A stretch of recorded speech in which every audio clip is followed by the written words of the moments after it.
السلام علیکم۔ آج ہم سورہ ہجر کی آیت نمبر 1 اور 2 کا مطالعہ کرتے ہیں۔ اعوذ باللہ من الشیطان الرجیم، بسم اللہ الرحمن الرحیم۔ سورۃ ہجر کا موضوع کیا ہے اور اس سورہ کو سورہ ہجر کیوں کہتے ہیں؟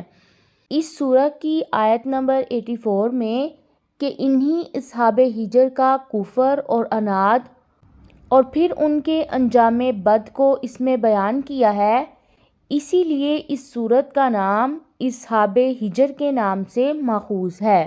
ائمہ تفسیر کا اس بات پر اتفاق ہے کہ یہ سورہ مکی ہے، اور مضامین پر غور کرنے سے یہ بھی بات پتہ چلتی ہے کہ یہ سورہ ابراہیم کے بعد نازل ہوئی ہوگی، جب نبی کریم صلی اللہ علیہ وآلہ وسلم کو مکہ والوں کے سامنے اپنی دعوت پیش کرتے ہوئے کئی سال گزر چکے تھے۔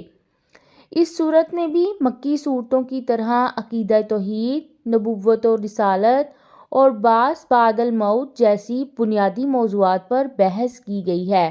کفار مکہ کو نصیحت سے آگے بڑھ کر ان کی ہٹ درمی کی وجہ سے دھمکی دی گئی ہے، اور نبی کریم صلی اللہ علیہ وآلہ وسلم کو بار بار تسلی دی گئی ہے کہ آپ گزشتہ انبیاء اور رسل کی طرح صبر اور استقامت سے کام لیں، غلبہ آپ کو ہی حاصل ہوگا۔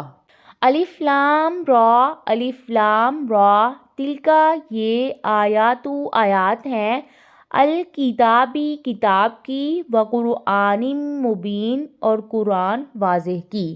اب قرآن جو ہے وہ کیا کچھ واضح کرنے والا ہے، اس کا مطلب یہ ہے کہ یہ آیات اس قرآن کی ہیں جو اپنا مدعا صاف صاف بیان کرتی ہیں۔ مطلب یہ ہے کہ قرآن انسان کو تمام تر کیفیات سے آگاہ کرنے والا ہے، اس کی پیدائش سے پہلے کے حالات بھی اور پیدائش سے موت تک کی کیفیات بھی، اور مرنے کے بعد بھی جو صورت احوال واقع ہونے والی ہے اسے کھول کھول کر بیان کرنے والا ہے۔ ربما کبھی، یودو چاہیں گے، الذین وہ لوگ جنہوں نے کفروا کفر کیا، لو کاش کے، کانوا وہ ہوتے، مسلمین مسلمان۔